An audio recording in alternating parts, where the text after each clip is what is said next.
Fifth stump বরাবর মুস্তাফিজুর রহমানের বল, দুই পা সামনে গিয়েছেন লিটন দাস। তবে আগ্রাসী কোনো মনোভাব নয়, বরং দেখে শুনে ডেলিভারিটা ছেড়ে দেওয়ার সিদ্ধান্ত নিয়েছেন এই ব্যাটার। ফলে বল গিয়ে আঘাত করেছে ফিফথ স্টাম্প বরাবর রাখা খুঁটিতে।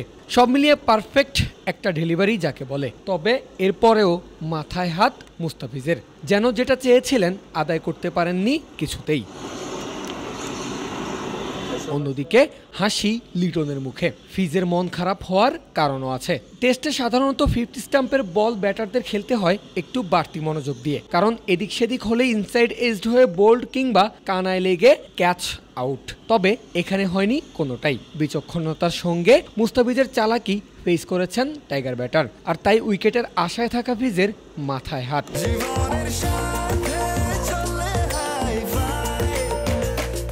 স্বাস্থ্যকর অল টাইম হানিকম, সব সময় all time healthy life.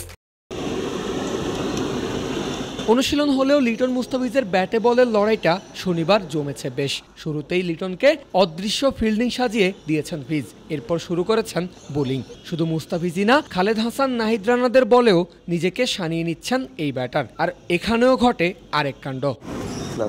খালেদের short লেন্থের ডেলিভারিটা লিটন খেলেছেন ফাইন লেগে। সঙ্গে সঙ্গে হাততালি দিয়ে উদযাপন শুরু বোলারের, যেন তিনি নিশ্চিত এই বল কিছুতেই বাউন্ডারি পার করবে না, উল্টো ক্যাচ থেকে উইকেট পাবেন তিনি। তবে খালেদের এমন সেলিব্রেশন পুরোটাই উড়িয়ে দিয়েছেন লিটন দাস। তার দাবি ক্যাচ নয়, বল সীমানার বাইরেই যাবে।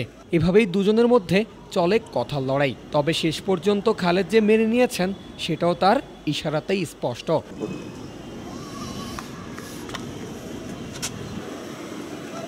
মিরপুরের হোম অফ ক্রিকেটে ব্যাটে বলে এমন আক্রমণ পাল্টা আক্রমণে চলছে টাইগারদের প্রস্তুতি। উদ্দেশ্য পাকিস্তান সিরিজ। 2 টেস্টের সিরিজ শুরু হবে আগামী 21 আগস্ট। যেই টেস্টের মধ্য দিয়ে 2 বছরেরও বেশি সময় পর লাল বলের ক্রিকেটে ফিরতে পারেন মুস্তাফিজুর রহমান। অন্যদিকে অপেক্ষা লিটন দাসের ব্যাটে রান দেখার। পারভেজ আল হাসান, ক্রিকফ্রেন্জি।